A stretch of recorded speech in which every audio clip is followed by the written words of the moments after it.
ஒரு அம்மாவுக்கு 2 குழந்தை பிறக்குது. ஒரு குழந்தை இறந்து போயிருக்கு, ஒரு குழந்தை உயிரோடு இருக்கு. 2 குழந்தையும் கொண்டு வந்து தாயிட்ட காமிச்சிட்டு இறந்து போன குழந்தைய புதைக்கணும். கொண்டு வந்து காமிக்கிறாங்க. ஒரு குழந்தை கை கால் ஆட்டிகிட்டு இருக்கு தொட்டியில், பக்கத்திலே ஒரு குழந்தை இறந்து போய் படுத்திருக்கு. சமீபத்தில் நடந்த சம்பவம். 4 டாக்டர் நிற்கிறாங்க, 8 நர்ஸ் நிற்கிறாங்க. என்னுடைய வீட்டில் 4 மருத்துவர்கள். தாய் மயக்கம் தெளிஞ்சு குழந்தை பிறந்து பிரசவ வலியிலேருந்து அப்போ தான் எந்திரிக்கிறாங்க. அந்த குழந்தை 2ஐயும் உத்து பார்க்குறாங்க. ஒரு குழந்தை உயிரோடு இருக்குது, ஒரு குழந்தை இறந்து போயிருக்கு. உண்மை சம்பவம், கதையல்ல. தாயினுடைய சக்தி என்ன என்பதை தெரிந்து கொள்ளுங்கள். டாக்டரை பார்க்குறாங்க, ஒரு குழந்தை இறந்து போச்சுன்னு சொல்கிறாரு. பீடியாட்ரிஷியன் முயற்சி பண்ணி பார்த்து அழல குழந்தை, அதனால் இறந்து போச்சுன்னு முடிவு பண்ணிட்டாங்க.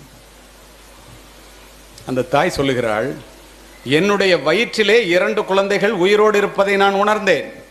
நீங்கள் மிகப்பெரிய மருத்துவர், சுகப்பிரசவம், எப்படி ஒரு குழந்தை இறக்க முடியும்? வாய்ப்பே இல்லை. இல்லைம்மா, எவ்வளோ முயற்சி பண்ணி பார்த்துட்டோம், முடியல. அந்த தாய் கேட்கின்றாள், அந்த இறந்து போன குழந்தையை நான் கொஞ்ச வேண்டும். அதுக்கு தான் கொண்டு வந்தோம், நீங்கள் கொஞ்சிட்டு கொடுங்க, கொண்டு போய் புதைக்கிறோம். அந்த தாய் வாங்கி தோளிலே கிடத்தி கொண்டு இறுக்கமாக அந்த குழந்தையை அணைத்து கொண்டு கதறி கதறி அழுகின்றார். புருஷன் சொல்றார், பக்கத்தில் இருக்கிற கணவன், ஒரு குழந்தை உயிரோட இருக்க, அழாத, பச்சை உடம்பு அப்படிங்கிறார். கையை தட்டி விட்டாங்க. புதைக்கிறதுக்கு குழந்தைய கொடுன்னு டாக்டர் கேட்குறாங்க, நர்ஸு கேட்குறாங்க, கையை தட்டி விட்டாங்க.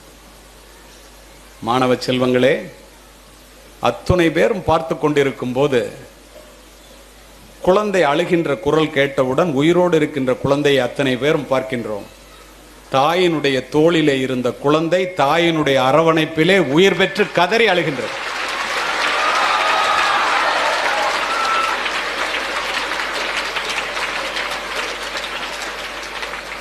மருத்துவம் தாயினுடைய அன்பிற்கு முன்னால் பொய்த்து போனது. தாயிலிருந்து தான் தலைமுறை தொடங்குகிறது. ஒவ்வொரு தாயும் ஒரு வரலாறு. தலைமுறை மாற்றத்தை உருவாக்கக்கூடிய தகுதி படைத்தவள் தாய் மட்டுமே. மாதா வயிறறிய வாழா ஒரு நாளும் என்கிறார் வாரியார். மாதாவை ஒரு நாளும் மறக்க வேண்டாம் என்கிறது உலக நீதி. உன் தாயையும் உன் தந்தையையும் கனம் பண்ணுவாயாக என்கிறது பைபிள். உன் தாயினுடைய காலடியிலே தான் சொர்க்கம் இருக்கிறது என்று சொல்லுபவர் நபிகள் நாயகம். யார் இல்லை என்றால் இந்த உலகத்தில் நீ பிரவேசித்திருக்கவே முடியாதோ, யாரை இழந்து விட்டால் திரும்ப பெற முடியாதோ, அவளுடைய பெயர் தான் தாய் என்று சொல்லுபவர் விவேகானந்தர். என் தாயினுடைய காலடியிலே தான் சொர்க்கம் இருக்கிறது என்று சொல்லுகிறார் நபிகள் நாயகம். ஏன் அவ்வாறு சொல்லுகிறார் தெரியுமா? 10 மாதம் உன்னை சுமந்து புரண்டு படுத்தால் கூட உனக்கு வலிக்குமே என்று உனக்கு வேண்டியதை மட்டும் உண்டு, தனக்கு வேண்டியதை வெறுத்து, நீ பிறப்பதற்கு முன்பே உனக்காக இறைவனிடம் வேண்டிய ஒரு ஜீவன், உன்னதமான ஜீவன் இந்த உலகத்தில் உண்டென்றால் அது உன்னை பெற்றெடுத்த தாயை தவிர யாரும்.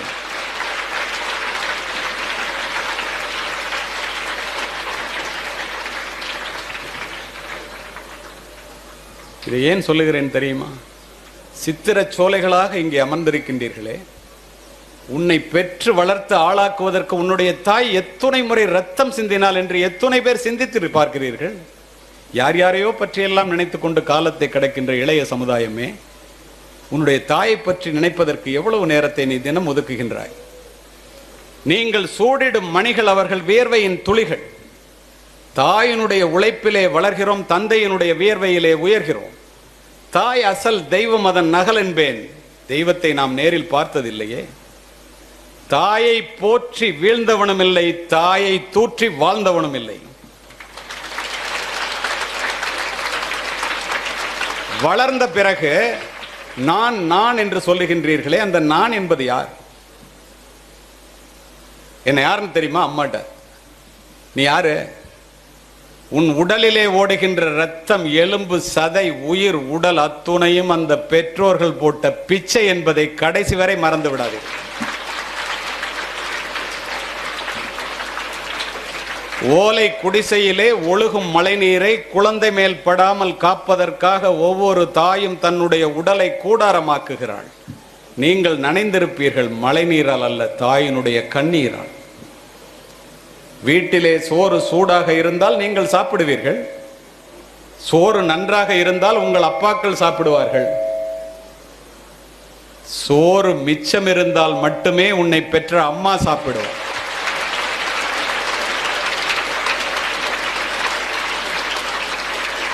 நான் உலகம் முழுவதும் சென்று உரையாற்றுபவன். ஒரு மாதத்திற்கு 2 நாடுகளில் உரையாற்றுவதற்காக பயணிப்பவன். நான் பார்த்தது என்ன தெரியுமா? உலகத்திலேயே தனக்காக சொத்து சேர்க்காத அப்பாவும் தனக்காக சமைக்காத அம்மாவும் இந்தியாவை தவிர எந்த நாட்டிலும் இல்லை.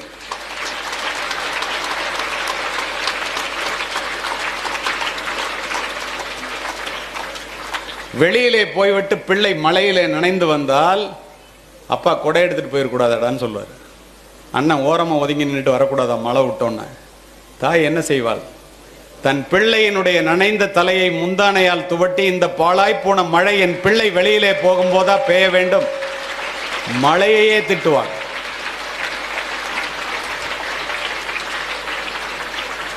பூமிக்கு அடியிலே இருக்கின்ற நீரானது கிணற்றின் மூலம் முகம் காட்டுவதைப் போல, பசுவினுடைய உடலிலே இருக்கின்ற பாலானது மடிக்காம்பிலே சுரப்பதைப் போல, இறைவன் ஒவ்வொரு வீட்டிலும் தனித்தனியாக இருக்க முடியாது என்ற காரணத்தினால் தாயை படைத்தான்.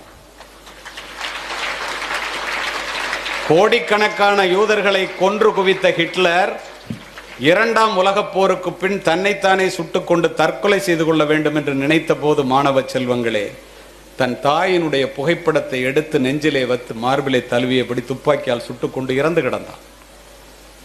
நீ உங்க அம்மா அப்பாட்ட போய் கேள, உங்க அம்மாட்ட போய் கேளு, போனோன்னு வீட்டுக்கு, அம்மா உனக்கு என்னம்மா வேணும்னு. எனக்கா? நீ நல்லா படிச்சு பெரிய ஆளானா போதுண்டா கண்ணா, அதை தவிர எனக்கு வேறு ஒன்றும் வேண்டாம் என்று ஒற்றை வார்த்தையிலே முடித்துக் கொள்வார்.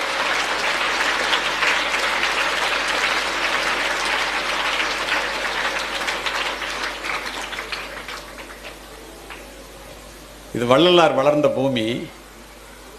பட்டினத்தார் எல்லாவற்றையும் துறந்த துறவி. கோடிக்கணக்கான சொத்தை தூக்கி எறிஞ்சிட்டு துறவு கோலம் பூணும்போது மனைவி வந்து மறிக்கிறாங்க.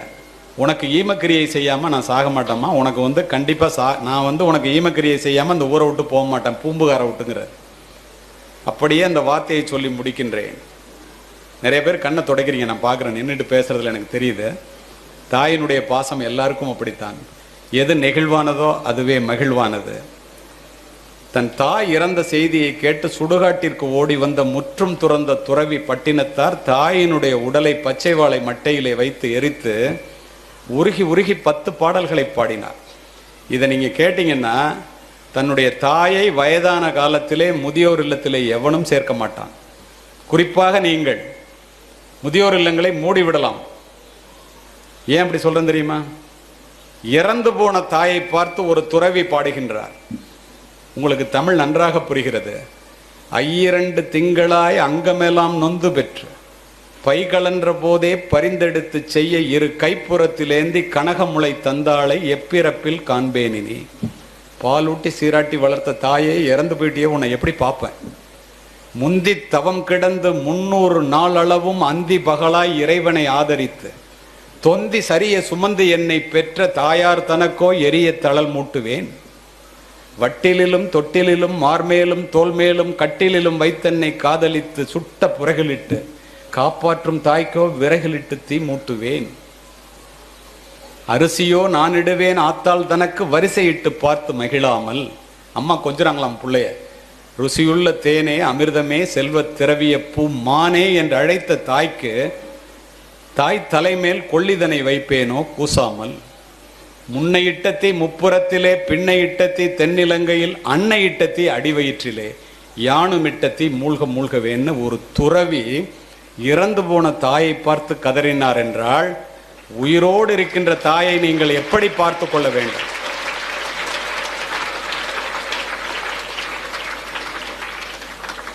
அமெரிக்காவில் ஒரு பையன் வேலை பார்க்குறான். அவனுக்கு வீட்டில் பொண்ணு பார்க்குறாங்க. அம்மா அப்பா டீச்சர். தன்னுடைய வாழ்க்கை பூரா அவனுக்காக ஒப்படைச்சாங்க. அவன் அங்கே இன்னொரு பொண்ணை லவ் பண்ணி கல்யாணம் பண்ணுறான். சொல்லி பார்க்குறாங்க, கேட்கல. தாயிட்ட பேசுறது குறையுது, தாயை பார்க்க வர்றது குறையுது. அப்பா அந்த ஏக்கத்திலே 2 பேரும் ஆசிரியர்கள். அந்த ஏக்கத்திலே படுத்துட்டாங்க. ஒரு புள்ள பார்க்கலையேன்னு. அப்பா இறக்க போகிறாரு, வாடா அப்படின்னு சொல்லி கூப்பிட்றாங்க. வரல. அப்பா இறந்து போயிட்டாரு. துறவி தாயை பார்த்து என்ன பாடுபாடினாருன்னு நம்ம சொன்னல. நிஜ வாழ்க்கை எப்படி இருக்கு பாருங்க. ஏன் இவ்வளவு தூரம் சொல்றேன்னு தெரிஞ்சுங்க. இத்துணை மணி நேரம் ஏன் பேசுகிறேன் என்று தெரிந்து கொள்ளுங்கள். ஒரு மாற்றத்தை உருவாக்கியே ஆக வேண்டும் என்ற ஒற்றை சிந்தனையோடு பேசிக் கொண்டிருக்கின்றேன். அமெரிக்காவிலிருந்து வரமாட்டேங்கிறான். அப்பா இறந்து போறாரு. படிக்க வச்ச சித்தப்பா பேசுறாரு, அப்பா இறந்து போயிட்டாரா, கொல்லி வைக்கிறதுக்கு வாடா. துறவிகளே வந்து கொல்லி வைக்கிறாங்க. 4 நாள் பாடியை வைங்க வர்றாங்க. 4 நாள் கழிச்சு வர்றான். அப்பா உயிரோட பார்க்கலன்னு அம்மாவுக்கு கோவம், பேசலை, போய் கொல்லி வைக்கிறான். 4 கோடி ரூபா பொறுமானம் உள்ள வீடு. அங்கேருந்து வந்தோன்னே தாய் பேசாமல் இருக்காங்க. அம்மாட்ட சொல்கிறான், நீ இன்னமும் இங்கே தனியாக இருக்க வேண்டாமா, அப்பா இறந்து போயிட்டார். அந்த பேதை மனம், அந்த தாய் நினைக்கின்றால் நம்மளை அமெரிக்காவுக்கு அழைச்சிட்டு போயிடுறான், பிள்ளைகளெல்லாம் பார்க்கலாம், பேர பிள்ளைய பார்க்கலாம், அமெரிக்காவை பார்க்கலான்னு. இவன் சொல்கிறான், 4 கோடி ரூபாய்க்கு வீட்டை விற்றுட்டேன், அதனால நீ வீட்டில் இருக்க முடியாது, உன்னை முதியோர் இல்லத்தில் விட்டுட்டு போகிறேங்க. அந்த தாய், தந்தை இறந்த வீடு, நான் இதிலே இருந்து செத்து போகிறேன்டா, அப்புறம் வீட்டை எடுத்துக்கிடாங்கிறாங்க. கதறுகிறாள், பதறுகிறாள், அழ அழ அப்படியே கொண்டு போய் முதியோர் இல்லத்தில் சேர்த்துட்டு 18 மணி நேரம் விமானத்தில் பயணிக்கிறான். 4 கோடி ரூபா பணத்தை வாங்கிட்டு. இந்த அம்மாவுடைய காசு 50,000 ரூபா முதியோர் இல்லத்துக்கு கட்டிட்டு போகிறான். கதை இல்லை, நிஜம். 18 மணி நேரம் கழிச்சு போய் அமெரிக்காவில் இறங்குது. ஒய்ஃபுக்கும் பிள்ளைங்களுக்கும் தீனி எல்லாம் வாங்கிட்டு போகிறான். காலையில் சாப்பிட உட்காரும்போது ஸ்வீட் வைங்கிறான். இத்துணைக்கும் காரணம் அவனுடைய மனைவி. இவன் போகணும்னு நினைச்சப்ப கூட தடுத்தது அவனுடைய மனைவி. அதுக்கப்புறம் இவனே மாறிட்டான். உன் தாய் பசித்திருக்க உன் தாரத்திற்கு ஊட்டாதே ஒருபோதும். புரிந்து கொள்ளுங்கள். இவன் போனோன்னா சாப்பிட உட்காரான், ஸ்வீட் வைங்கிறான். துக்கம் நடந்த வீட்டில் ஸ்வீட் வைக்கக்கூடாதுன்னு அப்போ தான் சொல்கிறான் அந்த மனைவி. துக்கம் முடிஞ்சு 1 மாதம் ஆச்சு, கருமாதி முடிஞ்சு போச்சுங்கிறான் அவன். அவள் சொல்கிறா, துக்கம் முடிஞ்சு 24 மணி நேரம் கூட ஆகலை, நீ விமானத்தில் வரும்போதே உங்கள் அம்மா இறந்து போயிட்டாங்க முதியோர் இல்லத்துலங்கிறான். இதுக்காகவா உங்களை படிக்க வைக்கிறாங்க?